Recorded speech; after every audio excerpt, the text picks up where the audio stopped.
शारदीय नवरात्रि का 7वां दिन है मां कालरात्रि को समर्पित। जानिए पूजा विधि, आरती, मंत्र और प्रिय भोग।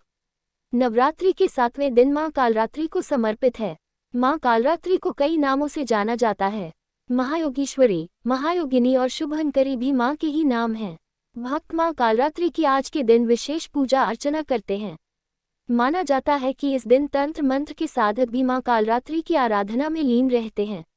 अन्य दिनों की पूजा से हटकर भी मां कालरात्रि की पूजा की जाती है। मां कालरात्रि की पूजा करने से मान्यतानुसार शनि दैत्य का प्रभाव भी कम होता है। मां कालरात्रि का स्वरूप। मां के स्वरूप की बात करें तो मां का वर्ण अंधकार की भांति काला होता है। काले अथवा श्याम रंग की वजह मां का क्रोध था।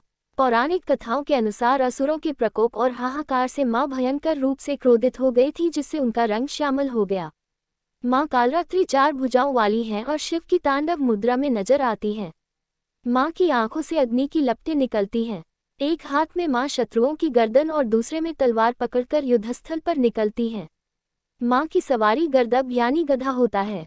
मां कालरात्रि की पूजा। मां कालरात्रि की पूजा सुबह और शाम दोनों समय की जाती है। मां के आसन के समीप लाल रंग का कंबल रखा जाता है।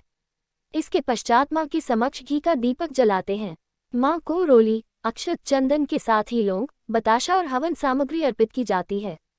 मां कालरात्रि को फूल चढ़ाए जाते हैं और साथ ही गुड़ का भोग लगता है। काल का नाश करने वाली मां कालरात्रि की पूजा मध्यरात्रि निशिता काल मुहूर्त में शुभ फलदायी मानी गई है। देवी कालरात्रि को कुमकुम का तिलक करें। लाल मौली, गुड़हल या रात रानी के पुष्प चढ़ाए। मां कालरात्रि को गुड़ का प्रसाद अति प्रिय है। ओम ह्रीं श्रीं क्लीं दुर्गति नाशिन्यै महामायायै स्वाहा का यथाशक्ति जाप करें। अंत में कपूर की आरती करें, फिर गुड़ के भोग का एक हिस्सा ब्राह्मणों और दूसरा परिवारजनों को बांट दें। कहते हैं इस विधि से मां कालरात्रि की बहुत प्रसन्न होती है और रोग, शोक, शत्रु, भय और आकस्मिक घटनाओं से साधक की रक्षा करती है। मां कालरात्रि को लगाए ये भोग।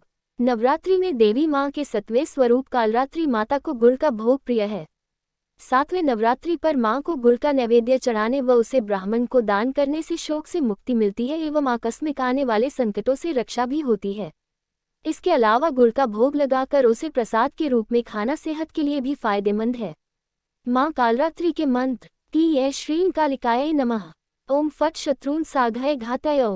ओम कालरात्र्यै नमः। एकवेणी जपा कर्णपुरा नग्ना खरास्थिता। लंबोष्ठी कर्णिका कर्णी तैलाभ्यक्त शरीरिणी। वामपादोल्लसल्लोह लता कंटक भूषणा। वर्धन मूर्धध्वजा कृष्ण कालरात्रि भयंकरी। डिस्क्लेमर, ये जानकारी सिर्फ मान्यताओं, धर्मग्रंथों और विभिन्न माध्यमों पर आधारित है।